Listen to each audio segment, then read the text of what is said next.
الحمدللہ وکفا والصلاة والسلام علی سید الانبیاء۔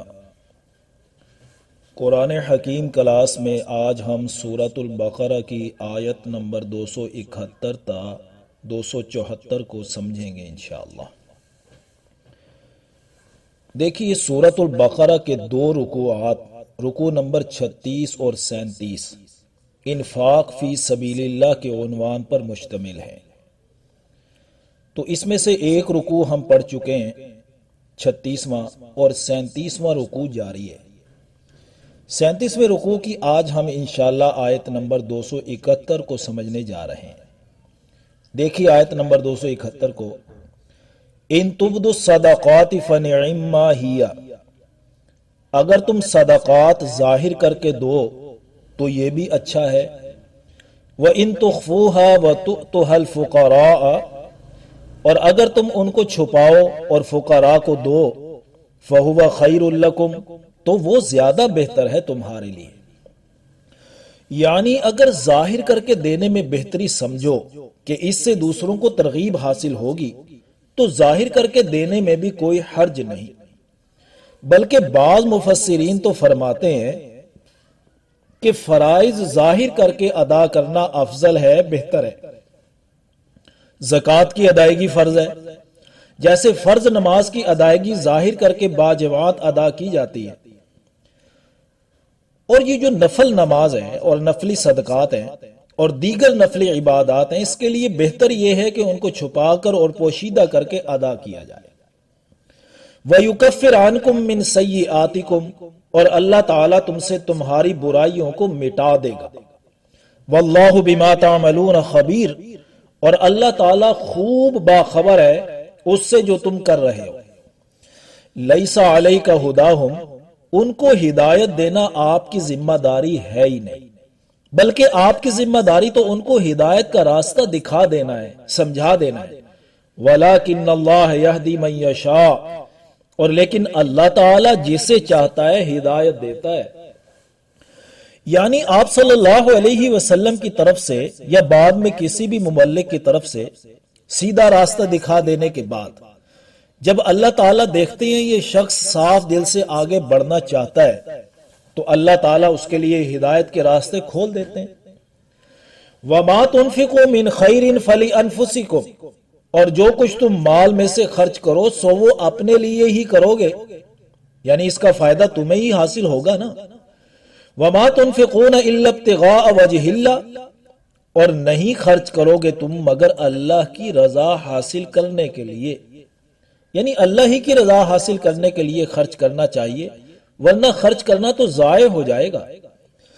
وَمَا تُنْفِقُوا مِنْ خَيْرٍ، اور جو کچھ مال تم خرچ کرو گے، یوفا الیکم، وہ تمہیں پورا پورا لوٹا دیا جائے گا۔ وانتم لا تظلمون، اور تم پر ظلم نہ کیا جائے گا۔ تو حق تلفی کا تو سوال ہی پیدا نہیں ہوتا، بلکہ جو بھی پورے اخلاص کے ساتھ حصول رضائے الہی کے لیے خرچ کرے گا اس کو پورا پورا اجر بلکہ کئی گنا بڑھا کر عطا کیا جائے گا۔ اب اگلی آیت میں انفاق فی سبیل اللہ کے سب سے بڑے حقدار کی نشاندہی کی جا رہی ہے کہ ایسے لوگوں کو تلاش کر کے ان پر ضرور خرچ کرنا چاہیے۔ للفقراء الذین احصروا فی سبیل اللہ، یہ ان ضرورت مندوں کے لیے ہے جو اللہ کی راہ میں گھر گئے ہوں، کسی بھی طرح کی دینی خدمت میں مصروف ہوں تو وہ اس مصروفیت اور مشغولیت کی وجہ سے اپنے معاش کے لیے تگ و دو نہیں کر سکتے، جیسے اصحاب صفہ رضی اللہ تعالی عنہم اجمعین تھے جو حضور صلی اللہ علیہ وسلم سے علم سیکھنے کے لیے ہمہ وقت وہیں رہتے تھے، جہاں جہاں مبلغین و معلمین کی ضرورت پڑتی ان اصحاب صفہ میں سے ہی فراہم کیے جاتے تھے۔ اسی طرح جب دین کی سربلندی کے لیے لوگ کام کرتے ہیں تو پھر دین کی نشر و اشاعت کے لیے ہمہ وقتی لوگ درکار ہوتے ہیں۔ تو ایسے لوگ جو اللہ کی راہ میں مشغولیت کی وجہ سے معاش کے لیے ان کو وقت نہیں ملتا، وہ وقت نکال نہیں سکتے، تو ان پر خرچ کیا جائے تاکہ یہ لوگ یکسوئی سے اپنا کام کرتے رہیں۔ لا یستطیعون ضربا فی الارض، ایسے لوگ زمین میں دوڑ دھوپ نہیں کر سکتے، کیونکہ راہ خدا میں مشغولیت کی وجہ سے وقت ہی نہیں بچتا۔ اگر تجارت کے لیے دوڑ دھوپ کریں، وہاں نکل جائیں، تو راہ خدا میں کوتاہی ہو جائے گی نا۔ یحسبهم الجاہل اغنیاء من التعفف، انجان لوگ ان کو خوشحال سمجھتے ہیں ان کے سوال نہ کرنے کی وجہ سے، یعنی ان کا عام فقیروں والا انداز تو ہوتا نہیں کہ ہر کسی سے مانگتے ہی رہیں۔ یہ تو ایک خاص مشن کے تحت کام کر رہے ہوتے ہیں، جس میں اپنی خودداری کو بھی برقرار رکھنا ضروری ہوتا ہے۔ جس نے اپنی خودداری کو بیچ دیا اور ہر کسی کے سامنے دستے سوال دراز کرنے لگ گیا، وہ اللہ کے راستے میں وہ اللہ کے راستے کا راہی ہو ہی نہیں سکتا، وہ اللہ کے راستے میں چل ہی نہیں سکتا۔ ہاں وہ تو اپنے ہی کسی راستے پہ چل رہا ہو، یہ الگ بات ہے۔ بہرحال ایسے لوگ سوال کرنے سے حتی الامکان بچتے ہیں، لہٰذا ایسے لوگوں کو تلاش کرنا پڑتا ہے۔ تعرفہم بسیماہم، تم پہچان لوگے ان کو ان کے چہروں سے۔ ظاہر ہے جب غذا پوری نہ ملے تو اس کے اثرات چہرے پر ظاہر تو ہوتے ہیں نا۔ لا یسألون الناس الحافا، وہ لوگوں سے لپٹ کر سوال نہیں کرتے کہ لپٹ ہی جائیں اور اس وقت تک نہ اٹھیں جب تک کچھ نہ کچھ نکلوا لیں۔ تو بہرحال ان لوگوں کو تلاش کر کے ان پر ضرور خرچ کیا جائے جو دین کی سربلندی کے لیے ہر وقت مشغول رہتے ہیں اور لوگوں سے لپٹ لپٹ کر سوال بھی نہیں کرتے۔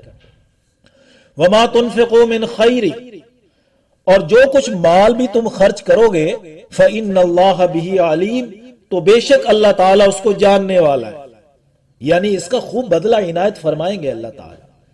الذین ينفقون اموالہم، وہ لوگ جو خرچ کرتے ہیں اپنے مالوں کو، باللیل والنہار، رات کو بھی اور دن میں بھی، سرا وعلانیہ، پوشیدہ طور پر بھی اور اعلانیہ بھی۔